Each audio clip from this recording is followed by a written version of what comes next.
Welcome to another eLive Unplugged, the most interesting entertainment interview on television.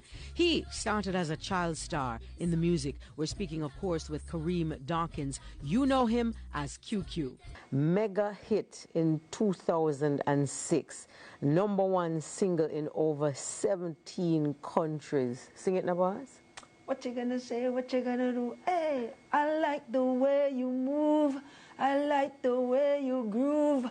I like the way you set me on fire. I like the way you feel. I know that this is real. You're taking me higher and higher. What you gonna say, what you gonna do? What you gonna say, what you gonna do? What you gonna say, what you gonna do? What you gonna say, what you gonna do? That one you build up by the Q spot. Dance easy, no muddy, muddy, mud. When you are it up, gladdy, gladdy, glad. Color, color, style it, body, body, bud. Ding, dan, Kiva, Stacy, and Taz. Richie Villa, Cracky Jet, pop off your top. Stookie to the reggae and jazz. Mad Michelle, Stookie to the reggae and jazz. How did you come up with that? Funny enough, I was in the Cayman Island. I was doing a show. At that time, I had Poverty, Better Must Come, doing very well. I was doing a show over there, and the producer, Lidan, right, sent me the beat, because he's also Caymanian, and he sent me the beat, and I was in the house, because we rented a house over there, and I was in the house, and they were cooking, and I just had dance around the place, and I said, what you gonna say, what you gonna do? And then I said to my father, what was the name of the dance? Color, tell me about again. And he said, Stookie, and I just said, Stookie. So what you gonna say, what you gonna do? Stookie. And we're dancing around the whole house, the whole team of us. And you expected it to hit? Actually, I didn't know what was going to happen, because to be honest, I found the rhythm so annoying. And I thought that phrase was so annoying. I was like, why am I giving me a phrase that's so annoying? And it was just like, yo, just do it, man. You know what I mean? And how old were you when you did that song? I think I was in 11, 12 when I did Stookie, somewhere around there. Yeah. So you are the youngest artist in Jamaica to have a hit song. Right. With the record at that time was Poverty. Right. How did that one come about? Poverty. Well, before Poverty, I had a song called Better Must Come that was doing well, but it wasn't a hit. And, you know, a lot of persons were coming up to me and saying, you know, we like the pathway you're taking. And, you know, Better Must Come was on, like, what you call a 1-2 rhythm that time. You know what I mean? So I heard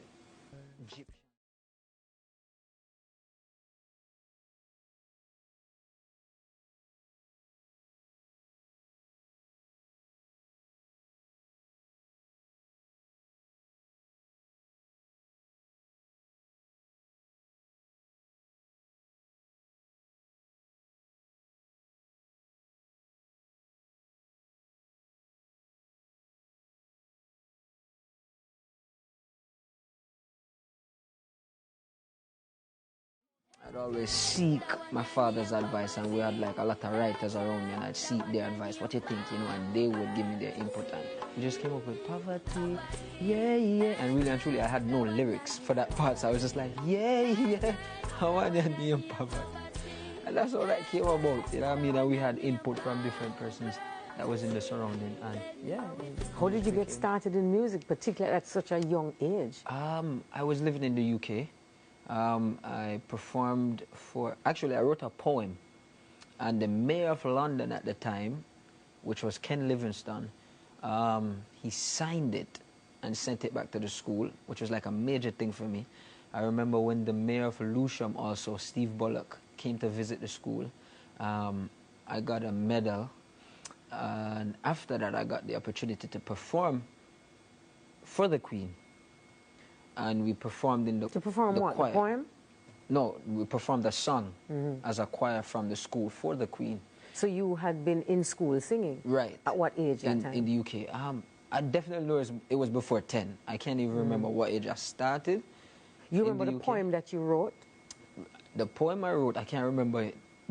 I can't remember it, because I remember, though, I had a seal that I got from the Queen with the poem, and also Ken Livingstone. It was Ken Livingstone first that sealed it. So you still have it? And what happened, I came to Jamaica, and because I was returning from the UK from an extended stay there, we had to go through a whole process, and I left my bag with all my medals, all my stuff from the Queen, the Mayor of London, the Mayor of Lewisham, all these things at the at the immigration. They say I couldn't bring it in the room, and we leave it there, and when I came out, it wasn't there.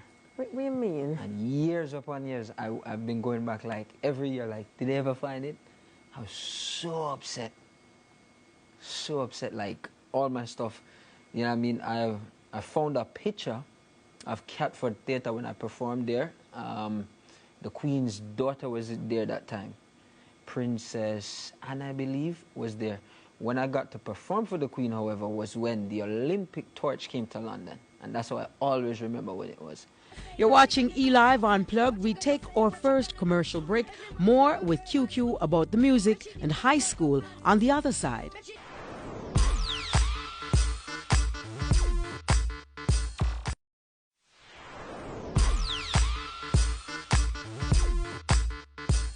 Thanks for staying with us on eLive Unplugged. We're chatting with QQ on how he became a part of the choir. Did every child have to participate, QQ? No, actually, you get an opportunity to pick something extra that you want to do. I chose the choir because living in Jamaica before, I used to go to church with my grandma, and I used to love singing. And I used to play the drums, so I used to have the paint on them at my house, and I used to knock them. Sure thing, I was a very good drummer. And that was where in Jamaica? Marvelly. Marvelly. Right. Your grandma is still there? Not anymore. She died? No. Thank God. Where is she? Thank God. She, at the moment, she's living with a family member, right? How does she feel about your music? She loves my music. Every time she sees me, she thinks that every song she on the radio is me. How old is she now? She's in her 80s. Okay. Yeah, she thinks every song she hears me, oh, you know me here, yeah. And I'm like, yeah, grandma, yeah, man. All right, so you returned to Jamaica. Right. You put on the bag of grown and met them teeth it. I don't even know what happened. You know, I think my father was more upset than me.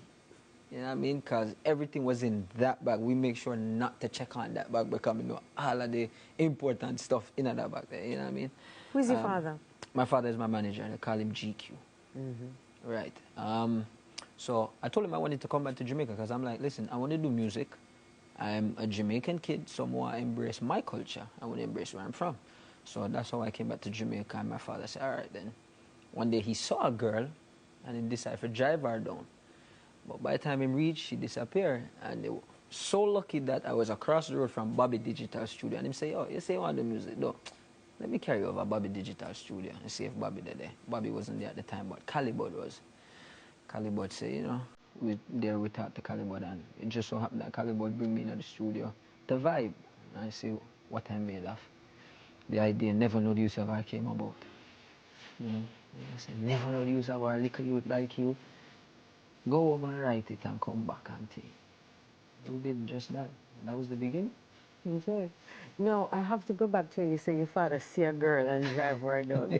Explain that for me, please. We were driving and him just said and say, yo, that little goodie. You know, and he must say, no, man, I have to go get her number. So him just decided, bust a U-turn. By the time he bust the U-turn, don't know where she turned. But we know she was on Molange Road, heading in that direction. So did you ever see her? I don't know if he ever saw her again, but I never saw her. And so this was training for you? I guess because I find myself, I do the same thing. Spin my car. You know, oh, she looks so good. Like, oh, spin my car just to tell her she looked good. All right, so tell me about the path that your musical career has taken to this point. Well, you know, I started out doing reggae. You know, that's why I never reduced for poverty, better must come. I then realized I wasn't connecting with the persons at my age group, you know what I mean, at the time. So we decided, you know, we had to do something a little bit different and make it a little bit happy. And this was how Stookie came about, Room Ram. I realized, no, I was connecting with Tell me about Room my Ram. age group. Yeah, Room Ram was the follow-up single to Stookie. You know what I mean? That was a major single, just the same. How did you come about with it? I want to think the guy came from Canada and gave me that beat. Came from Canada, gave me the beat. I can't can't remember exactly how I created the whole song, but I remember the dance itself, again, was from Colo Colo. Because he gave me Stookie, it was like, what's the follow-up? Something similar again, you know what I mean? And the dance was similar to Stookie, and that's how we came with that song. All right, so continue the journey for me. After that, I took a break. Obviously, I was now in Calabar, had to settle down, be focused on CXCs, and know what I'm doing. I took a break. After I selected my subjects and obviously now knew what I was going to be doing, I did skip to Malu. That was me. Was your school life different because you were QQ? It was a little bit different, not so much because it was an all-boys school, you know what I mean? Obviously, everybody have to have their militancy and no say, oh, you can't run me down, you know what I mean? But in high school, I was very much a normal kid, you know what I mean? Were you ever bullied? Was I ever bullied? Yeah. Somebody tried to bully me one time, you know what I mean? I have to say, yeah, idiot. What do you feel like?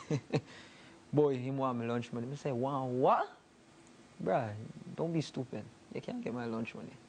Yeah, it was kind of a big thing, but you know, you go to all boys school, you know, for defend. Is it that simple for other boys? Because there are boys that they're taking their lunch money. I mean, definitely. I don't think it's ever simple for anybody. I think this person was definitely trying to see, oh, take QQ lunch money because he's QQ. You know what I mean? But you know, I grew up in Marvelly. As much as I probably never grew the rough and certain way, I'm no idiot. You know what I mean? So you're not going to get my lunch money. No way. You know what I say? So once I shut him down, him realized, say, oh, you're not taking a talk. I say, yo, you can't give me the talk. You acting like you're the principal or you know what I mean? There's no way you're going to come take my lunch money. So once I shut that down the first time, I think that's where a certain level of respect was there from then. And I never really had any issues going through high school, you know what I mean? I was just normal. You know How were your grades? My grades were very good, you know what I mean? At one point, them start slack up, you know what I mean? I think that was about 8th grade. And slack up, not to the point that it was really bad, but slack up where teachers were like, oh, I can't believe this. And definitely I had to buckle up. I definitely had to do well for CXC because my father is a no-nonsense person when it comes to education. Worse, him have me out there representing for the youths and then I come out and I don't do good. He would never accept that. You know what I mean? So when it came out to CXC, I definitely had to buckle up and do my subjects. Were you touring whilst you were attending school? At some point, I were. So how would those work? Well, what we tried to do was, while I was touring, we tried to have somebody on the road with me that ensured that whatever was being taught during school at that time, I was getting it. When I came back to school, they tried to work me in to see where I leave off or to make sure certain things I was buckled down and, you know, flexible. And this was for the entire 5 years of Not for the entire 5 years, because once it came on to getting serious for CXC SBA's period, it was completely school, because my father said, you know, listen, how much subjects are you going to do? I selected 7. He said, listen, you have to get all 7 of them. Did you? You know what I mean? I did. I got what? 3 1s, I believe 3 2s, and 1 3. Okay. Yeah, that's what I got. No university? I opted not to go to university. Why? There's a way that I look at life and certain things. We go to university to further ourselves and further our career and know where we're going. I already found myself and know what I wanted to do. After high school, I had so much touring to do. Like, my life after high school has been so busy. It has never been busier, even before. You know what I mean? And I've never found anything that could fit my schedule. Only recently, I found out about some online ones, and even when I check them out, it's just like, some of them is like, oh, well, you're still going to have to do this and do that. And I'm just like, you know what, all right, cool, let me think on it some more. So you graduated and you started touring. What are some of the places that you've been to? Well, we can say I've done majority of Europe. I mean, there's so many countries in Europe, but majority of Europe. I've done everywhere on the East Coast in the US. Certain parts of the West Coast and certain parts of the Midwest. I'm definitely trying to cement myself within the US market more. You know what I mean? It's a very big country. I've done majority of the populated places in Canada. I've done all of the Caribbean. I've done Egypt, I've done Dubai, I've done... What was the crowd reaction to you in Dubai? It's unique. It was very different. They knew the music. They knew Stookie, they knew Rum Ram, they knew One Drop. There were some songs that I probably thought they would know that they didn't know, and then there were some songs that never played in Jamaica for me that they did know.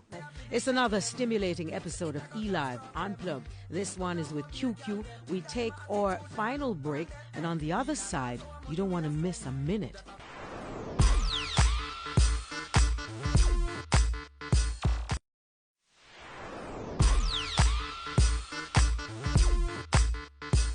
You're watching eLive Unplugged. This is our final segment. We're talking still with the one and only QQ. How do you prepare for performances? I try to study the surrounding. When I go to a show, I'm very calm. Sometimes people think I'm nervous. I'm never nervous. I'm a person, I don't talk a lot, so I just stand there and I watch the show. I try to watch what's going on. I watch how the other artists' reaction are. So I'm like, all right, then they went up and they did this, and the reaction was this way, and then this person go up, and I try to see what's the difference in reaction, and is it because of the artist is coming from exactly where the crowd mind is at. And I just try to study the crowd and then determine how do I go out there and deliver to the best of my ability. Have you ever flopped on stage? I've had a time where the crowd did not respond in the way I wanted them to. Where was that, in Jamaica? Yeah, in Jamaica. I don't want to say I've ever flopped. I think it was more a situation of people were listening to me. You know, sometimes they say you have a listening crowd, and they were listening to exactly what I was saying, and then I tried to see, all right, then, when I listen to me, and then I got the reaction. So then I realized it's a listening crowd. Something happened to me in Barcelona once, which was very funny. I was performing, doing exceptionally well, but they had the performer before me was a women's rights performer, and he was performing in Spanish. I didn't know none of this, so I was performing. Anyways, I started to dance with the girl, and boom, I went boom, and you know what we call dagger, I gave her, and they took it very offensive, very offensive. One girl in the crowd took it very offensive. And, you know, she was acting a certain type of way, so I kept performing, and the crowd was cheering and going da-da-da-da-da. But I realized she was being very vulgar. She was being very vulgar, and I went over and I was like, is everything okay? And she said something, and she threw her alcohol at me, wet me up. Because of the type of person I am, as a performer, I understand that you have different type of persons in the crowd, and you have to try to balance it, and, you know, and I call out somebody to try understand what was happening. No, I kind of understand. Then, you know, the persons in the crowd wanted to, like, kill her. They wanted to be like, yo, what are you doing? How are you going to come to the event and you don't know what it's about? Because everybody is, like, in there, and this one person who understands what's going on. So I'm just like, no, see with her. She doesn't understand what's going on. She don't understand the culture, da-da-da-da-da-da-da. So the girl started now dancing with me and come on stage and dance with me, and she now got upset again. She's like, oh, this is men's abuse. I was just like, oh my God. You know, and obviously they tried to explain to her, like, listen. Did she speak any English? She didn't. But the persons that were there explained to her to let her know, listen, he's doing reggae and dancehall, right? Everybody in here is here to see him. Him and Stylogy, actually, because it was me and Stylogy that was performing. You have to understand, we dance with him, that's cool. Him dancing with us, it's cool. Nothing is wrong with it. And she, you know, she came to terms and she understood now, and that's when she basically was just like, all right, cool, let's have fun. You know what I mean? But she was also a bit drunk. That's probably... So in terms of you studying the crowd and knowing where you are to perform, that's one of the things, eh? You have to know what the different cultures are and how accepting they are of your type of music. I present. Exactly. And how you will present. Exactly. I mean, there's certain shows I would go to where I'd feel like, you know what, even though daggering is a part of what we do and a part of our culture, I'll know, hey, tone it down a bit because, you know, the crowd might be different. I'd never go to Jamaica House and think to go there and do any daggering. You know what I mean? It would be more of a formal setting and you'd want to know how you present yourself. So. Do you think that that type of a performance is disrespectful to women in any way? No, I wouldn't say it's disrespectful to women because it's culture. It's a culture thing, you know what I mean? And if you find a culture disrespectful, it means you're not accepting. You know what I mean? I could never discriminate one's culture. You know what I mean? I'd have to understand and learn how to accept it. You know what I mean? Jankuno is a way that men and women would dance together, and this is something traditional coming from years, you know what I mean, from my grandparents. Maybe it's coming from slavery, who knows, I don't know, you know what I mean, but it is a traditional thing and it's a part of our culture, and we have to accept that, you know, it's a part of the culture. Maybe there's certain aspects of it that might be disrespectful, especially if you ask to dance with a woman and she objects, you know, or she's rejecting you, and you're saying you're forcing it, then no, that becomes a bit disrespectful. That's not a part of the culture. Who have been some of your main influences in your career path? Definitely, I look up to Michael Jackson. He is somebody that I have a ton of respect for as a superstar. His humility, you know what I mean? So definitely, you know what I mean? You can't be Jamaican and you don't look up to Bob Marley. You have to, you know what I mean? You learn so much from him. You see the pathway he's taken and the doors. What have you learned from Bob? You know, I watch his interview all the time, and there's so many things that I respect about him, even when he say, you know, possession don't make you rich. You know what I mean? You see that humility, and you see why you could put a Bob Marley and a Michael Jackson in the same field, because they have that form of humility and appreciation for people. You know, I'm a person who appreciates people a lot. I appreciate the fans like a whole heap. It don't matter to me where the fan come from, how rich or poor, that don't matter to me. I respect people that respect me and respect what I bring to the table, and I appreciate it. You know what I mean? So definitely those two. Gregory Isaac. I love Gregory. Gregory's a person who, every time I see him on stage, him have on a nice Armani suit, always presentable, present himself for the fans. You know what I mean? When people come to your show and they're spending money to come see you perform, the least you can do is present yourself in a manner to show that you know you love and you respect them. You know what I mean? People want a picture, you should look presentable. You know? And this is one of the biggest issues that I find with a lot of our artists, is if we're to invite them as example to a major launch for something, you know, will they present themselves? You know, some of them present themselves very trashy and tacky, and you know, it don't look good. You know what I mean? A lot of persons believe that that's a part of the culture. That one would present themselves tacky? I don't know. I wouldn't buy into it. I believe that, you know, culture, there's a look that sells it. You know, the Clarks and is a look, you know, and that's a part of the culture. But I've seen people wear the Clarks and wear certain things and make it look presentable, and I can appreciate it. You know what I mean? So if it's to say that one look tacky is different from being acceptable. You know what I mean? Do you feel that you've been successful so far? So far, I'll definitely say I've been successful. Why I'd say that is because I've had the opportunity to tour the world. You know, a lot of youth my age probably didn't have that opportunity. You know what I mean? And as long as I have life, I feel like I'm successful. Where's your mom? My mom, she's in the U.S. Love her? Of course. Close? We're closer now than before. How come you weren't closer before? I grew up with my father. You know, my mom, she went her way at a very tender age. She left me with my father. I grew up with my father. My father was in the UK. I went there. I came back to Jamaica with him, you know what I mean? So a lot of my upbringing is from my father and my grandmother, who was in my immediate surrounding. My mother was always there, a phone call away and such. But now we're closer. You have kids? I have a son. How old? 4 years old. Are you a good father? I would want to think so. I wouldn't want to give myself all the credit. You know what I mean? I try my best to do everything in his best interest and try to be the best father I can be. I think that would be up to his mother and persons who are around me who can determine if I am. Fast forward to now. Yeah. What are you doing musically?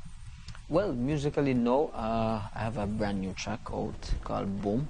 You know, it's a dancing song for the females that I'm promoting, getting very good feedback from Europe. You know what I mean? Thanks to a dancer from Europe called Joanna.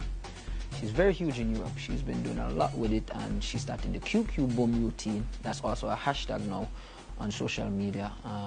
All these girls from Russia, all these girls from Poland, all over Europe doing it. All these girls from South America, Chile, all these markets doing it. Obviously, my Jamaican girls are in tune on it also, you know what I mean? So it's doing very well, you know what I mean? I have a very slow, seductive song also called Whisper. Some big things in the pipeline, you know what I mean? For those viewers who want to reach out to you, how can they? Where can they access your music? Well, definitely for those who want to reach out to me, they can follow me on Instagram at QQ World, QQWORLD, you know what I mean? Just look for the verified page, that's me. Twitter is the same, QQ World. Facebook.com/QQ Universe, that's QQUNIVERSE, you know what I mean? Also look for the verified page, you know what I mean? YouTube, QQ Vivo. And yeah, definitely that's the way people can reach out to me. He is QQ, putting a wrap to another E-Live Unplugged.